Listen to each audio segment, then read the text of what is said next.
Bien, eh, ya tenemos grabando la charla, la sesión, así que cuando ustedes digan, escucho preguntas, como ustedes lo consideren.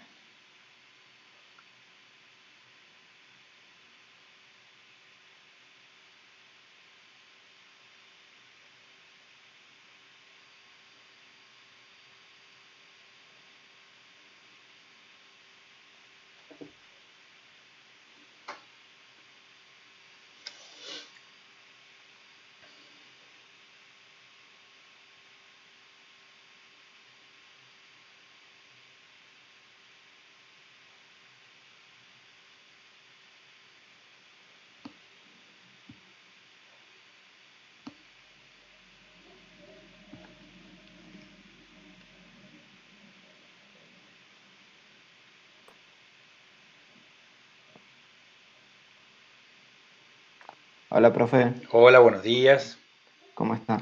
Bien, bien. Profe, una consulta más que nada teórica. Ujú. Yo no entendí bien qué es lo que estipula la ley de Fermat, porque también lo busqué en internet y todo eso y como que se me creó una confusión porque vio que el último teorema de Fermat se descubrió hasta hace muy poco, o sea, en los 90, pero Ah, no, ok.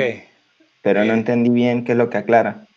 lo que pasa es que ese teorema de Fermat, del que estás hablando vos, no sé si ustedes vieron la película Crímenes de Oxford. Si no, No sé por lo menos. se los recomiendo porque está basada en un libro que se llama Crímenes Imperceptibles, de un matemático argentino, se llama Guillermo Martínez, y justo cuenta, digamos, el contexto de la película está situado en el momento en donde se presenta de una buena vez una solución al teorema de Fermat, que para aclarar ya, ese teorema de Fermat no es el teorema de Fermat que nosotros estamos hablando en esta materia, ¿sí? El teorema de Fermat básicamente, se los cuento en 5 minutos. El teorema de Fermat empieza con, bueno, a ver, vamos a...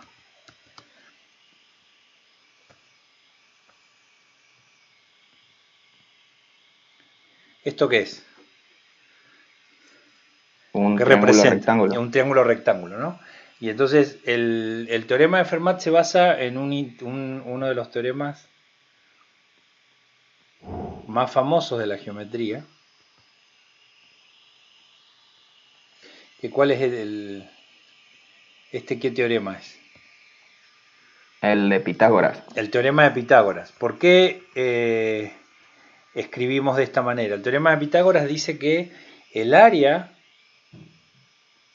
el área de el cuadrado grande es exactamente igual al área, a la suma de las áreas de estos cuadrados más chiquitos. ¿Está bien? ¿Y por qué hablamos de cuadrado grande y cuadrados más chiquitos? Porque el cuadrado grande está construido sobre la hipotenusa de un triángulo rectángulo. ¿Está bien? Y sabemos que la hipotenusa siempre es el lado que tiene longitud más grande en un triángulo rectángulo. ¿Está bien? Entonces si nosotros le asignamos dimensiones a los lados del triángulo A, B y C, entonces el teorema de Pitágoras algebraicamente se escribe como A cuadrado igual a B cuadrado más C cuadrado. ¿Está bien? Entonces ese sería el dibujo o la representación algebraica del teorema de Pitágoras y esta sería la representación geométrica. ¿Está bien? ¿Qué hizo Fermat? Pitágoras, acuérdense que esto es más o menos unos 2 o 3 siglos antes de Cristo. ¿Está bien? Y el punto es que cuando uno mira este dibujo geométrico, lo que uno se puede llegar a plantear, bueno, ¿qué pasa si ponemos otras cosas? Acá en lugar de un cuadrado. Y en realidad, en general, uno puede probar de que si uno pone figuras que sean semejantes, ¿no? Y que respeten las longitudes de los lados, se va a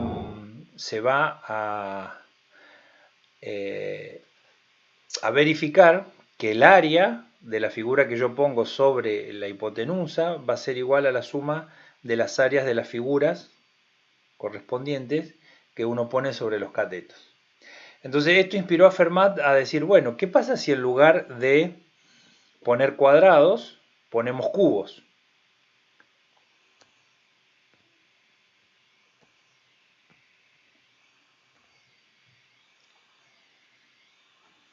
¿Está bien? Y esto, cuando ya en lugar de poner cuadrados pongo cubos, ya ahora estoy cambiando, ¿está bien? Ya estoy cambiando el teorema, digamos, la figura, ya acá no tengo cuadrados y no tengo cubos, entonces esto aparece como el teorema de Fermat. Pero Fermat estaba buscando soluciones particulares a esta ecuación. ¿Está bien?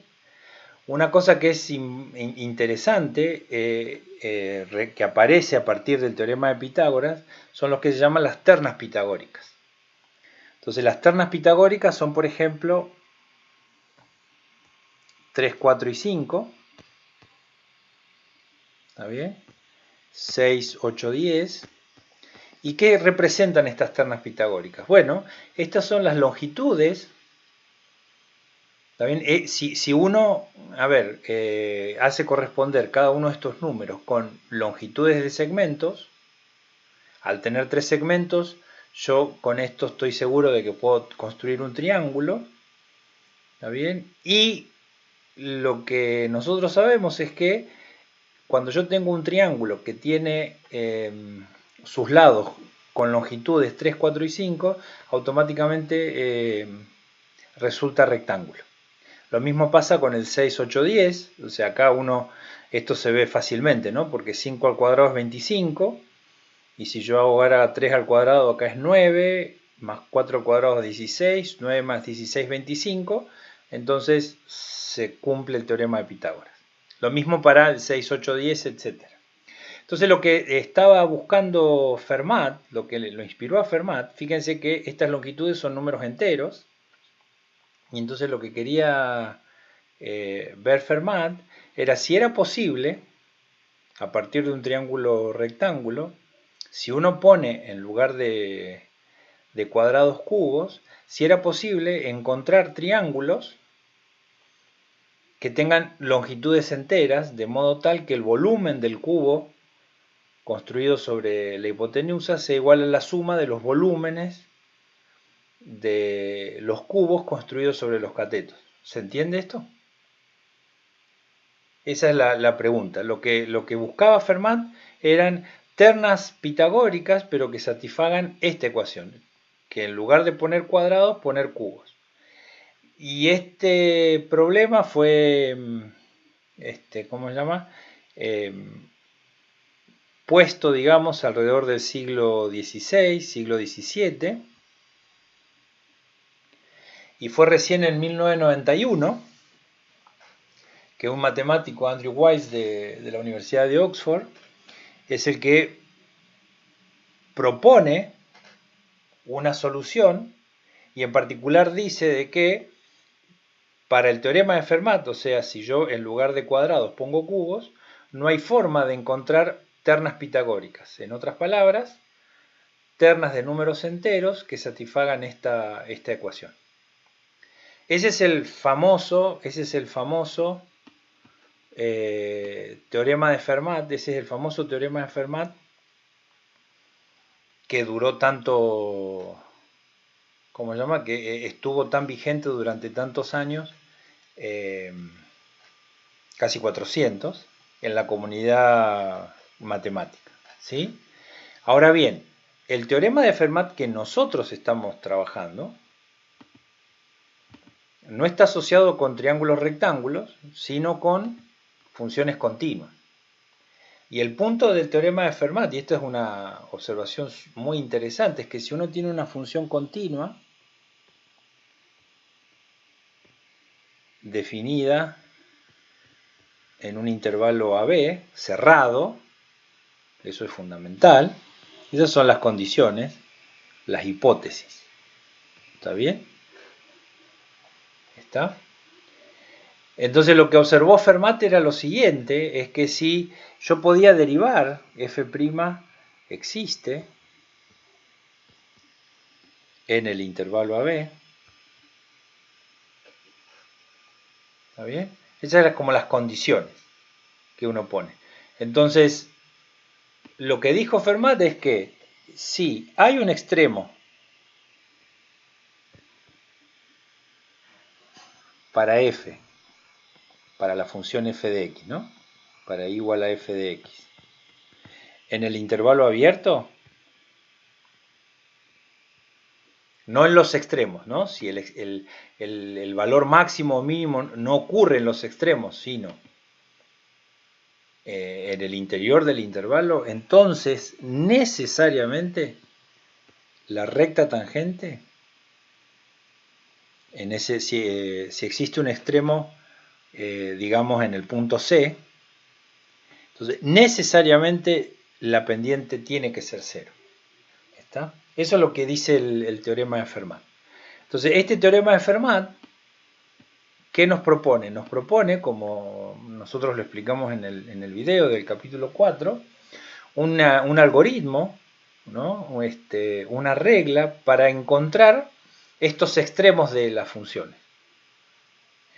Entonces, como todos ustedes saben, si yo tengo una función definida en un intervalo AB, es imposible evaluar todos los valores de la función, ¿está bien? Porque son infinitos, digamos. ¿Está bien? No se puede hacer eso. Entonces, uno tiene que, de alguna manera, desarrollar un método de búsqueda más inteligente, si se quiere. ¿Está bien? Entonces, la manera de buscar esos posibles extremos es ubicando justamente los lugares en donde la pendiente de la recta tangente es cero. Y claramente eso no es suficiente porque después ustedes tienen que decidir mediante el test de la derivada primera o el test de la derivada segunda, ¿está bien? Si tal punto crítico o tal número crítico se corresponde a un máximo o a un mínimo. ¿Se entiende esto?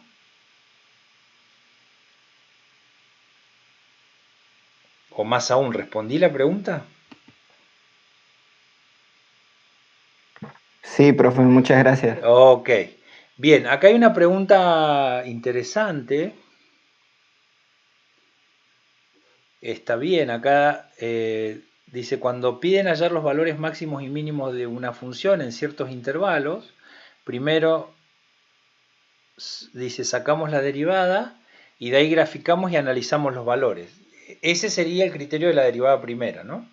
Pero uno siempre, para encontrar los extremos, fíjense que uno tiene que encontrar los números críticos, aquellos lugares, aquellos números en donde o la derivada es cero o la derivada no existe.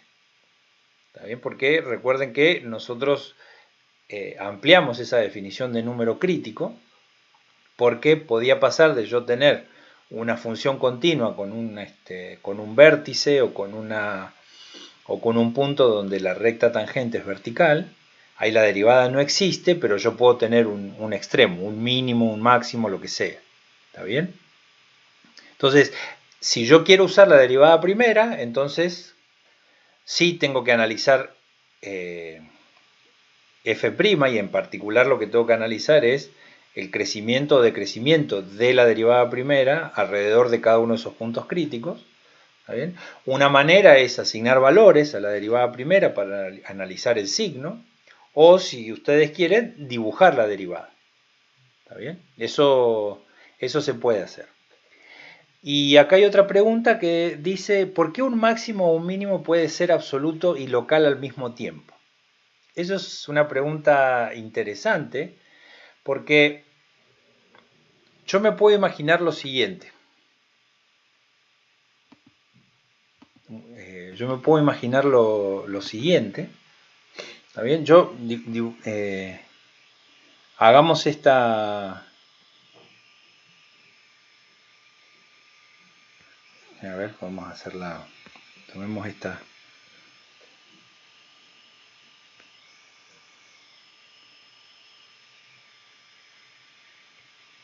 ¿Está bien? Tomemos esta función y está definida en el intervalo AB. ¿Está bien?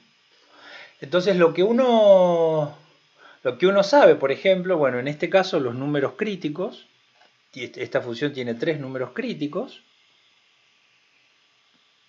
¿Está bien? Hay 3, bueno, hay 3 lugares en el, bueno, 3 lugares donde la pendiente es 0. ¿Está bien? Pero aquí fíjense que el teorema de Weierstrass nos dice hay uno solo que es máximo, absoluto, que es este, digamos. ¿Está bien? Esto es lo que se llama un extremo, un máximo relativo. ¿Está bien? ¿Y por qué uno hace esa diferenciación entre máximo absoluto y relativo? A priori uno siempre tiene que quedarse con esta idea, con la idea de que una función continua en un intervalo cerrado siempre tiene el valor máximo, siempre tiene un valor máximo y siempre tiene un valor mínimo. ¿Está bien? Y si hay un extremo, si ese valor máximo o ese valor mínimo ocurre dentro del intervalo y la función es derivable, entonces la derivada tiene que ser 0. ¿Está bien? Entonces ahora, ¿por qué nosotros hacemos la distinción entre máximo absoluto y máximo local? En realidad, esa definición de máximo absoluto y máximo local va a depender de dónde yo tenga definida la función. ¿Está?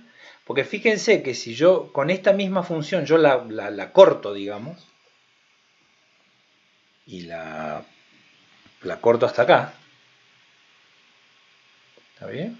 Fíjense que ahora este gráfico es una porción del gráfico de la misma función, pero ahora fíjense que este extremo, que antes era local en el intervalo AB, ahora en el intervalo AC va a ser un máximo absoluto. ¿Se entiende esto? Entonces, el punto es que nosotros con el teorema de Weierstrass sabemos que una función continua siempre admite un valor máximo y un valor mínimo. ¿Dónde los ubico? ¿Dónde están ubicados esos extremos? Van a estar ubicados o en los extremos del intervalo, o en el interior. Fermat, ¿qué nos dijo? Si está en el interior, la pendiente de la recta tangente es 0. ¿Está bien? Entonces eso nos llevó a pensar, bueno, busquemos los números críticos, son todos los números donde la pendiente es 0 y o donde la derivada no existe, ¿también? Y en algún momento se hace esa diferencia entre extremo local y extremo absoluto. Máximo local y máximo absoluto. Eso viene a cuento justamente de la situación que yo les acabo de dibujar. ¿Está bien? Si yo considero el intervalo AB, siempre va a haber un máximo absoluto y un mínimo absoluto. Que en este caso, fíjense que el mínimo absoluto está ocurriendo en los extremos, ¿no? Y acá en los extremos no hay, yo no busco números críticos en los extremos del intervalo. Siempre los busco adentro. ¿Está bien? Pero fíjense ahora que si yo restrinjo un poco esta función a un intervalo más chico, entonces este máximo, que es un máximo, era un máximo relativo para la función en el intervalo AB, se transformó en un máximo absoluto. ¿Está? Entonces, la idea, esta diferenciación entre máximo absoluto y máximo relativo está asociado a eso, de que yo quiero analizar el comportamiento de la función en todos los números críticos. ¿Está? En todos los números críticos. ¿Se entiende esto? Sí, profe, gracias. Entonces, por eso uno puede a veces tener todo extremo local, uno lo podía transformar en un... todo máximo local lo puede transformar en un máximo absoluto y viceversa, ¿no? Lo único que tiene que hacer es cambiar el tamaño del intervalo, nada más. ¿Se entiende? Lo que sí es cierto es que los números críticos de Fermat no los tengo que buscar en los extremos del intervalo. ¿Está bien? Porque ahí no se puede definir la derivada, digamos. ¿Ah? Y esto es importante, ¿por qué? Porque cuando ustedes están trabajando con un problema de optimización, por eso es tan importante definir cuál es el intervalo en donde ustedes tienen definida esa función continua. Ustedes tienen que decir exactamente quién es el valor de A y quién es el valor de B. ¿Está bien? Y cuando hablo del valor de A y el valor de B, estoy hablando de esto, ¿no? O sea, del intervalo de definición. Eso es lo que ustedes tienen que definir siempre. ¿Está bien? Y entonces ahí ustedes van a clasificar, esto va a ser un máximo relativo, esto va a ser un mínimo relativo. ¿Por qué? Porque el mínimo está ocurriendo acá en los extremos. ¿Está bien? Pero yo hago el análisis completo de los números críticos y los extremos. Y de ahí me quedo con el valor más grande y el valor más chico. ¿Está? Muy buenas preguntas, ¿eh?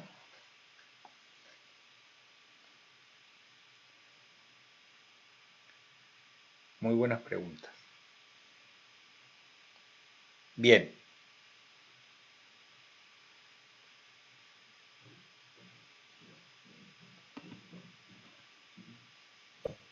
Profe, Sí. una consulta. Con el tema del teorema del valor medio, ¿para qué me sirve especialmente? Esa es una buena pregunta, el teorema del valor medio. Una de las cosas que me permite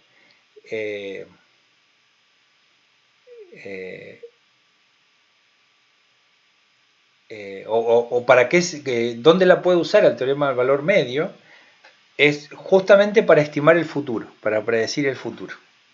¿Está bien? Entonces, ¿qué quiere decir eso de que uno puede estimar el futuro? Es claro que, a ver, no es claro, pero muchos, la tecnología hoy en día lo que hace básicamente es medir variaciones relativas. Entonces, en particular, la mayoría de las tecnologías están midiendo valores de la derivada. ¿Está bien? O sea, de esa variación relativa de la variable que yo quiero de la que yo quiero estudiar. Siempre estoy pensando en eso, en variaciones relativas. Entonces, en ese sentido, pensemos en el teorema del valor medio, ¿no? Que si yo tengo una función con las mismas hipótesis estas, si yo tengo una función continua en el intervalo cerrado y es derivable en el intervalo abierto, entonces f' de c siempre va a ser igual a, o sea, yo voy a encontrar un número c en el intervalo AB, tal que pasa esto, ¿no? Que la pendiente de la recta tangente es exactamente la pendiente de esta recta secante, que es la que une los puntos en los extremos de la función. ¿Está bien? Entonces, de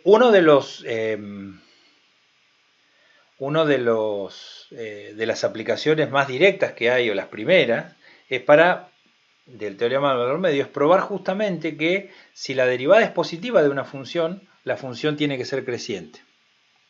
Entonces, ¿eso cómo se ve acá? Derivada positiva quiere decir de que de este lado tengo un número positivo, ¿no? En este intervalo. Y entonces, si este número es positivo, este cociente tiene que ser positivo. Y si este cociente tiene que ser positivo, entonces, o B es mayor que A, pero si B es mayor que A, entonces f de B tiene que ser mayor que f de A. ¿Está bien? Y entonces, si yo estoy diciendo que f de B, si B es mayor que A,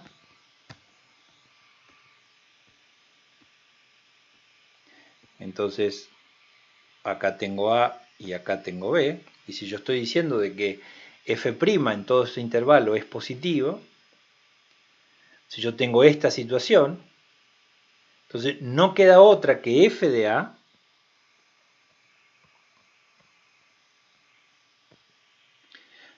tenga que ser más chico que f de b. Y esa es la definición de función creciente. Derivada positiva es equivalente a decir de que la función es creciente. Esa es como la aplicación clásica y uno presenta el teorema del valor medio como para demostrar que lo que nosotros habíamos conjeturado en la sección 2.8, esto de que la derivada positiva era equivalente a decir de que la función es creciente, ahora se pudo demostrar matemáticamente. Y ahora nadie duda de eso. ¿Está bien? Hay otra aplicación que esta es muy bonita.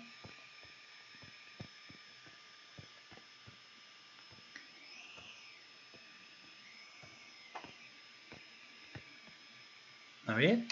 Y que cuando nosotros queremos predecir el futuro, ¿está bien? ¿Qué es lo que queremos hacer? Bueno, yo tengo información del presente y si pensamos esto en el tiempo, ¿no? A mí me gustaría saber si, bueno, si yo tengo una función que en A tiene este valor, la pregunta es, ¿cuál será una estimación para el valor de f de b?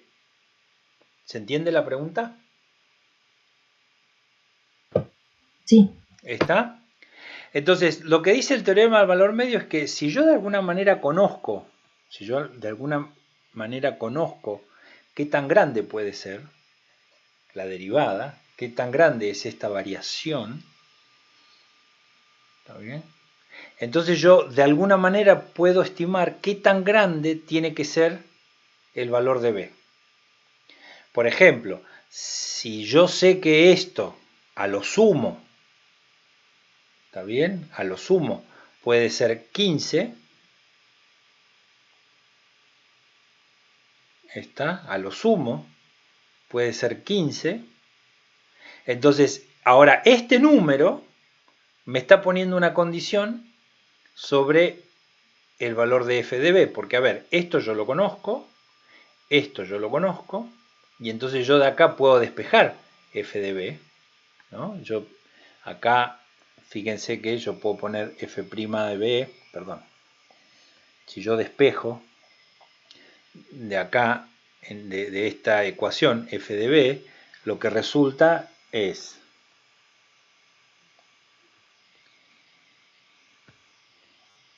f de b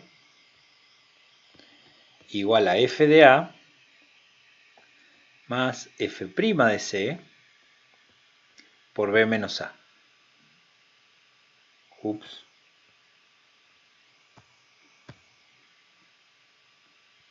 ¿Está bien? Fíjense que esto no es la ecuación de la recta tangente, ¿no? Porque para la recta tangente acá tengo que tener f' de a. ¿Está bien?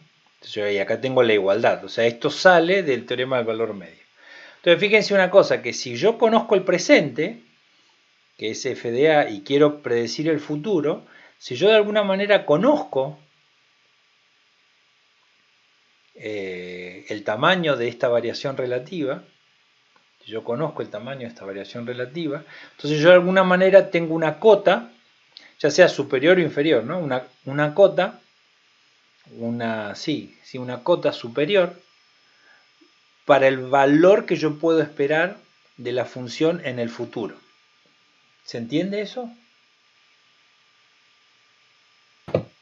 Sí, en ¿Está? este caso sería también sabiendo el valor de b. Exactamente, porque claramente yo quiero saber qué pasa, no sé, dentro de 3 días. Entonces ahí yo sé cuál es el valor de b. Y lo que yo quiero estimar es f de b. ¿Está bien? Eso es lo que... Esa sería otra de las aplicaciones, digamos, de el teorema del valor medio. Lo que pasa que para poder usar esta herramienta, yo lo que necesito es medir, ¿está bien?, el tamaño de f'. Y eso, digo, la tecnología es muy buena en obtener esas estimaciones, pero bueno, no siempre es posible hacerlo, ¿no? Pero esa sería una aplicación, otra de las aplicaciones que tiene el teorema del valor medio. ¿Está? Sí, profe, gracias. Buenísimo.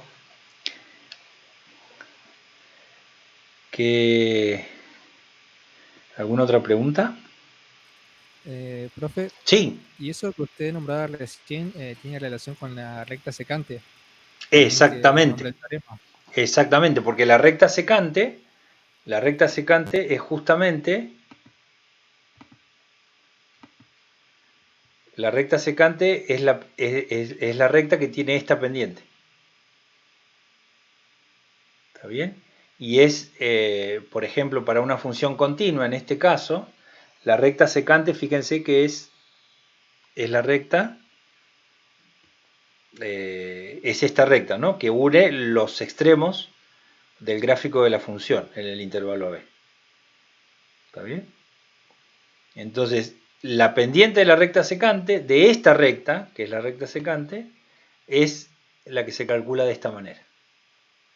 Y el teorema del valor medio lo que dice es que yo siempre voy a encontrar un número en el interior del intervalo AB que va a tener la misma pendiente que la recta secante. Exactamente.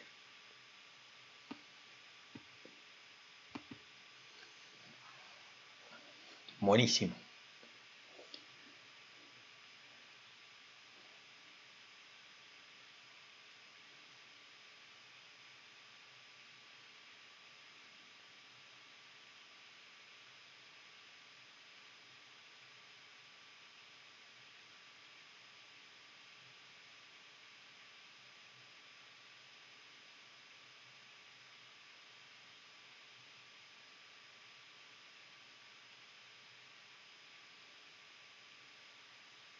Profe, Sí. ¿sabe que me surgió una duda en el monitoreo?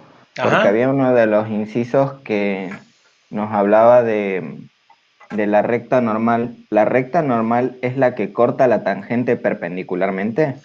Sí, lo de normal siempre está asociado a perpendicular. ¿Está bien? Ah, Y entonces lo que nosotros sabemos de geometría analítica es que si yo conozco la pendiente de una recta, ¿está bien?, yo sé exactamente cuál va a ser la pendiente de la recta perpendicular. ¿Está bien? Entonces digo, eh, eso es de geometría analítica. ¿Está bien? Es que si yo, a ver,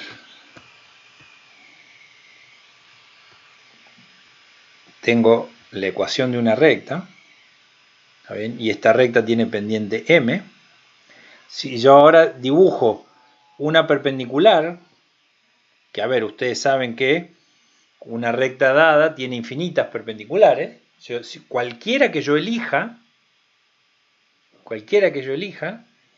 si ahora yo le pongo la recta, eh, indico como por M1 a la recta, a la pendiente de esta recta perpendicular, lo que sabemos es que M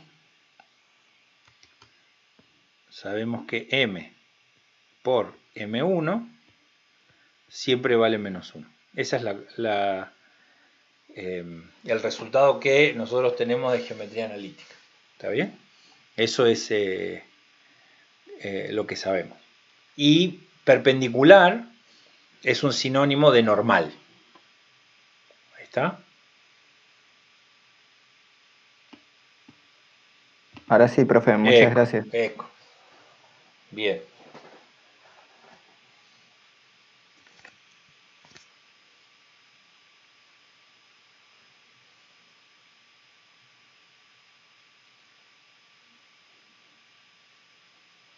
¿Alguna otra pregunta?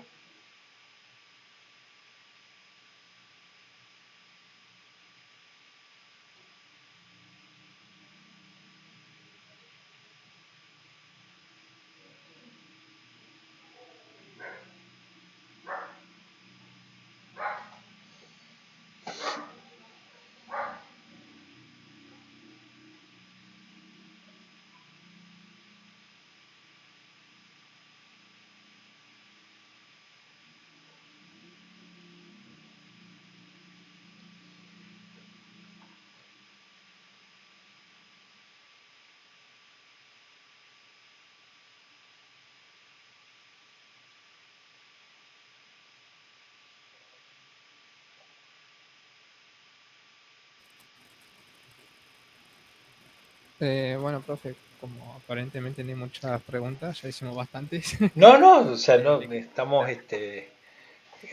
bien, digamos. Decime. Sí, le quería preguntar si podíamos llegar a hacer un ejercicio que no hicimos, no pudimos alcanzar a hacer ayer, ¿Cuál? el 12, de la El, sección 4.6. el 12 de la 4.6. Ok, a ver que lo busco.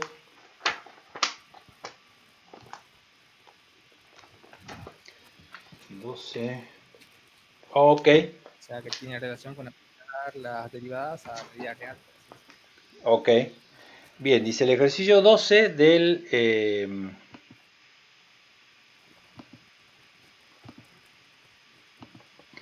la sección 4.6. Lo que dice es que un recipiente rectangular de almacenaje con la parte superior abierta debe tener un volumen de 10 metros cúbicos.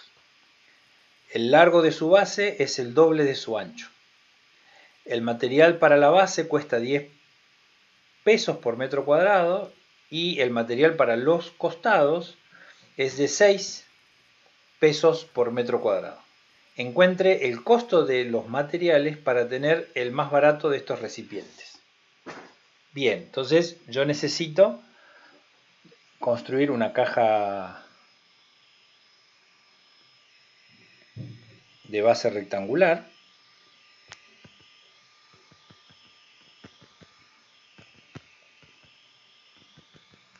¿Está bien? Y el volumen de esta caja siempre tiene que ser 10 metros cúbicos. ¿Está? Y yo necesito encontrar las dimensiones de esta caja. Entonces las dimensiones van a ser X, Y y Z. ¿Está bien? Pero ahora aparece una condición. Fíjense que en particular este volumen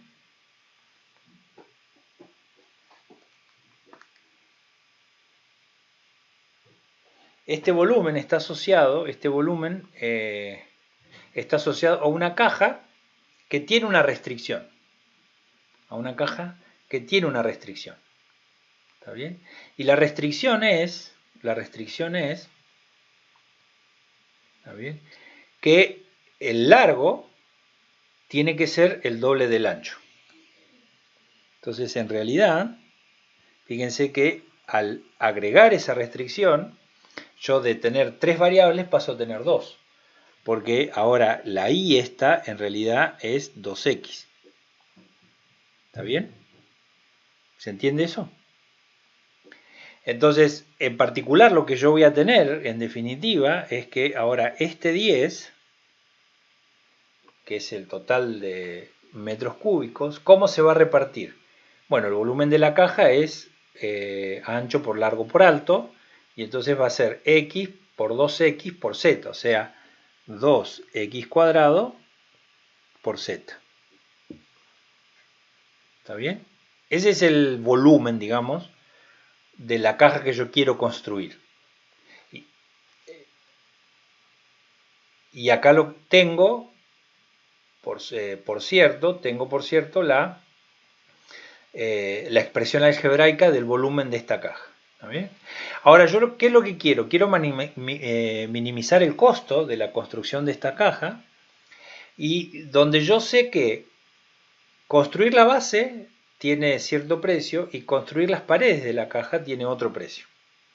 ¿Está bien? Construir la base cuesta 10. ¿Está bien? Y construir las paredes cuesta 6 por metro cuadrado. Eso es son las condiciones del problema. Entonces, si yo ahora pienso el costo, la función de costo, esa función de costo va a tener dos partes. Va a ser el costo, entonces va a ser el costo de la base más el costo de las paredes. Costo de la base más el costo de las paredes. Ahora bien, el costo de la base está medido o está siempre relacionado con la superficie de la base. Entonces, ¿cuál es la superficie de la base de esta caja? Va a ser la superficie del rectángulo este que yo tengo acá, ¿o no? ¿Y cuál es la superficie de ese rectángulo? X por 2x. X por 2x. Entonces, lo que yo sé, ahora la función costo, x por 2x, o sea, 2x cuadrado, es la superficie que es la superficie de la base, y el costo de esto es 10.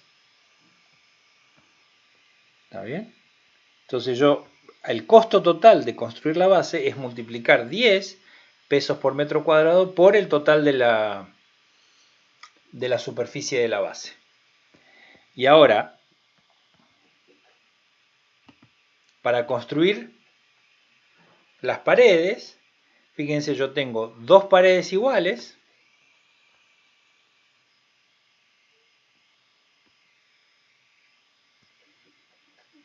que son iguales a... son estas dos paredes de aquí, y tengo estas dos paredes de acá. Esta y la de acá atrás. ¿Qué superficie tiene esta pared?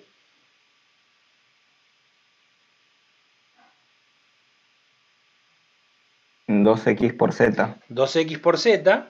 ¿Y cuántas de estas hay? Hay dos, ¿no es cierto? Es esta y de acá.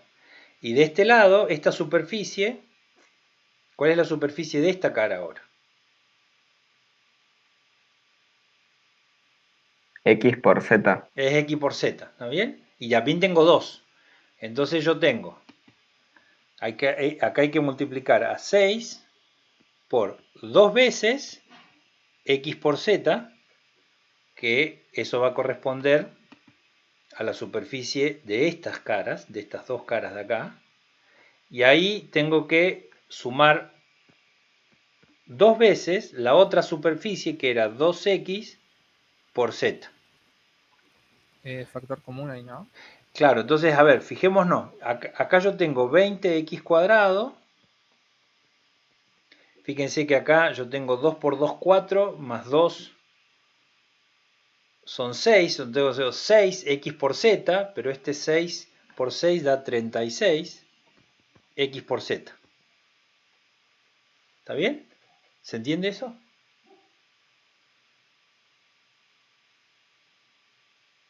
¿Está? Entonces, esa es la función costo. Y yo lo que quiero es minimizar este costo. Ahora, ¿cuál es el problema? Acá, una de las cosas que yo veo es que este costo depende de dos variables. Va a depender del ancho y de la altura. ¿Está bien? Entonces, lo que yo necesito ahora es, de alguna manera, sacarme esta dependencia de z. ¿Está? Sacarme esa dependencia de z.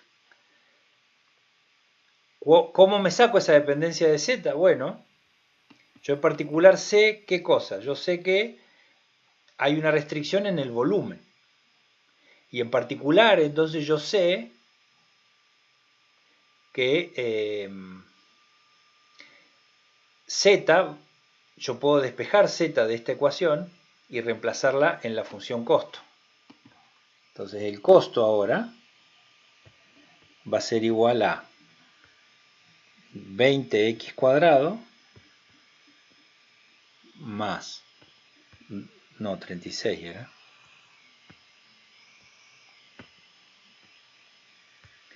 36x, y ahora esto, en lugar de z, ¿qué voy a poner? Voy a poner 10 sobre 2x cuadrado, que es despejar z de esta ecuación.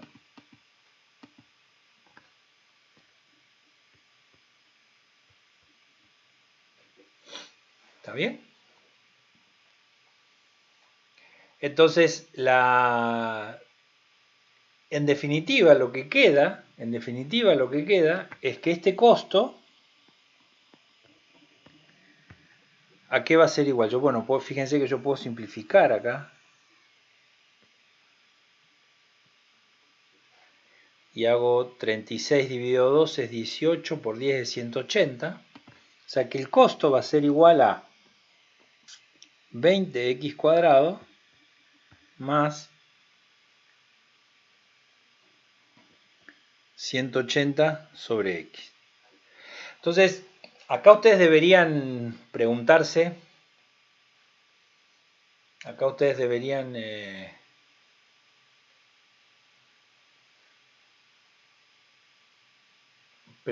bueno, ¿qué pasa con esta función? Porque esta función, ¿está bien? ¿Cuál es el dominio de esta función? De la función costo. ¿Cuál es el dominio? ¿Está bien? Una cosa que sabemos es que la función costo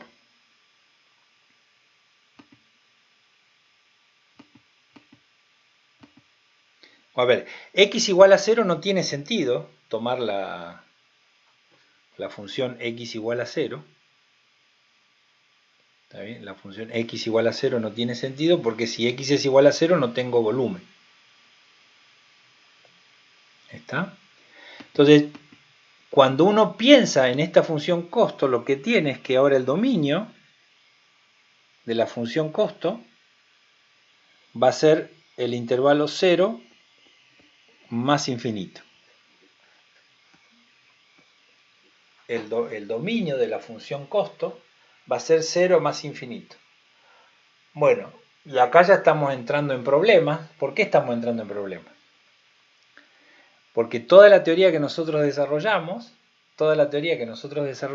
está asociada a funciones continuas definidas en un intervalo cerrado.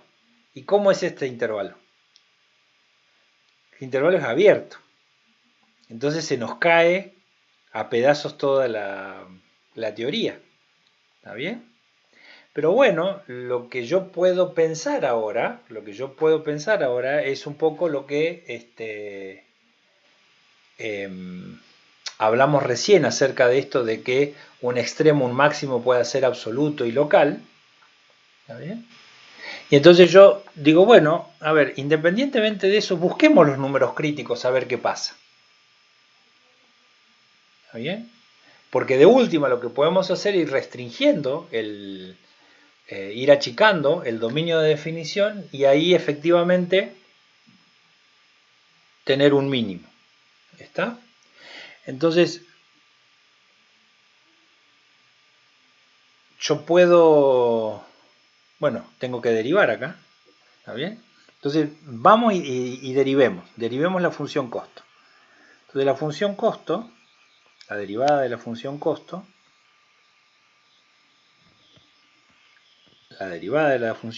¿qué va a ser? Va a ser 40x, y acá la derivada de este va a ser 180 por la derivada de x a la menos 1. La derivada de x a la menos 1 es menos 1x a la menos 2, o sea que al final del día esto va a quedar 40x menos 180 sobre x cuadrado. ¿Está bien? 180 sobre x cuadrado. Y entonces ahora yo quiero buscar los números críticos. Entonces con los números críticos yo digo, bueno, tengo que resolver esta ecuación. Una cosa que es importante es que los números críticos o satisfacen que la derivada es 0 o que la derivada no existe. Y fíjense que para que la derivada no exista, acá me comí una x. ¿Está bien?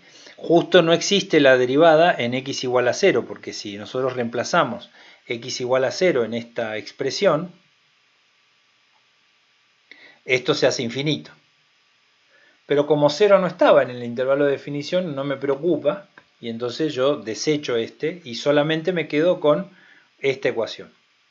Ahora bien, lo que tengo acá, digo, uno puede hacer, bueno, 40x va a ser igual a 180 sobre x cuadrado.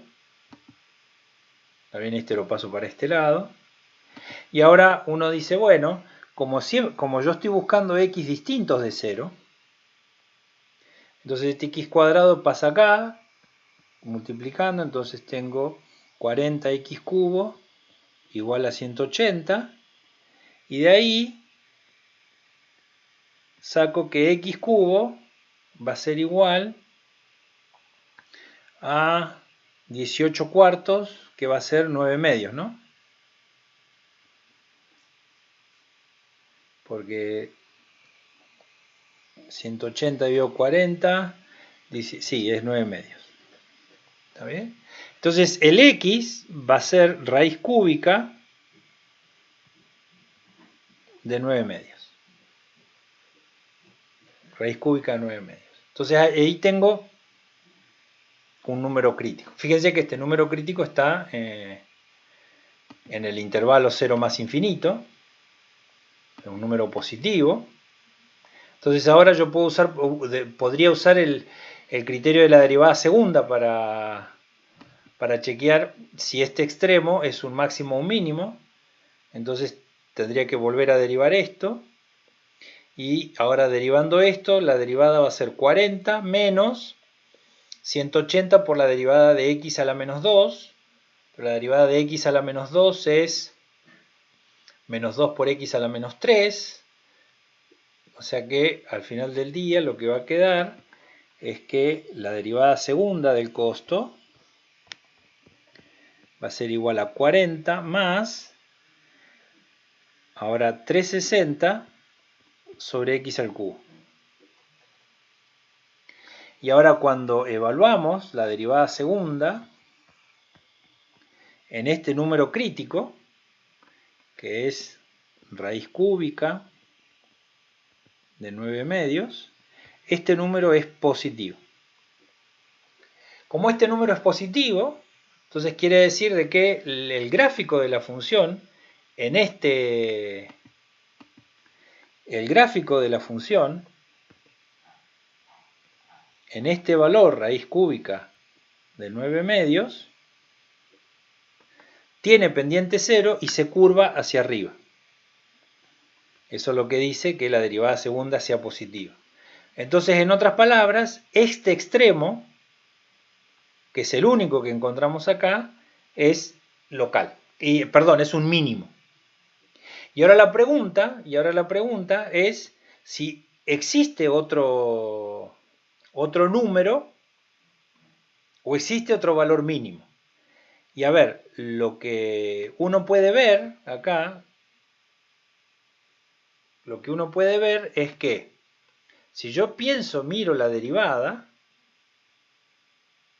¿está bien? Si yo miro la derivada,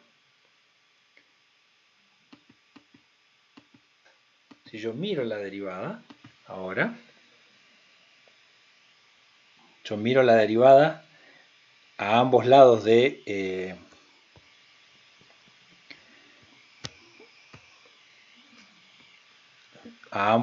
del número crítico, raíz cúbica de 9 medios, raíz cúbica de 9 medios,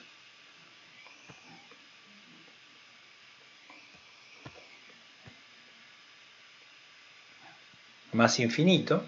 Y ahora yo miro f', ¿está bien? Y por lo tanto f, acá lo que estaría haciendo es mirando la derivada, el criterio de la derivada primera, digamos. Y a ver, raíz cúbica de 9 medios es 4,5. Entonces si yo hago 4,5 elevado a la 1/3,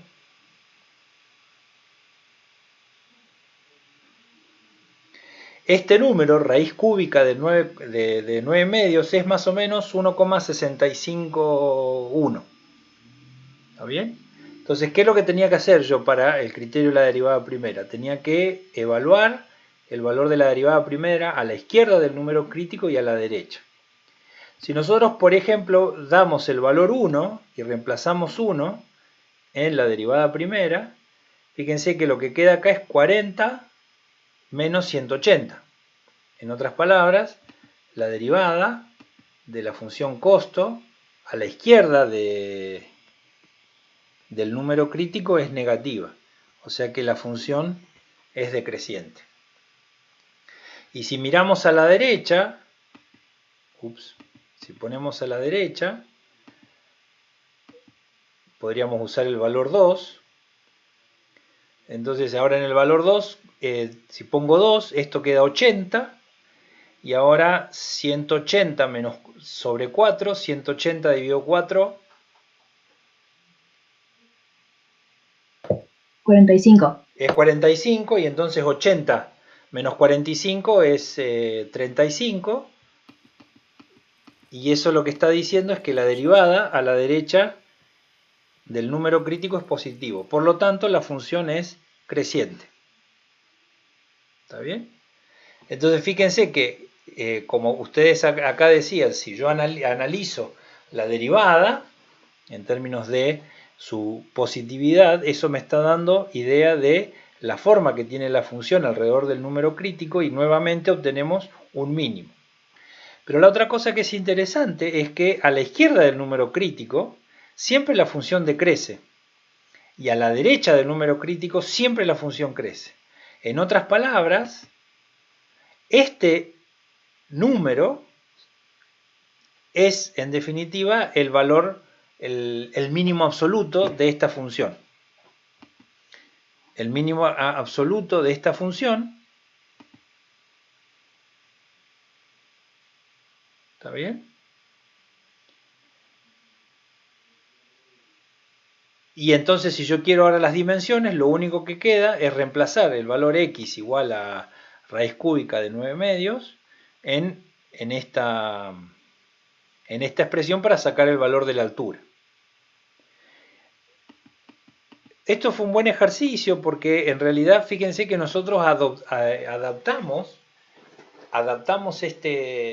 el método de encontrar extremos absolutos para una función continua en un intervalo cerrado a funciones continuas que no están definidas sobre un intervalo cerrado, ¿está bien?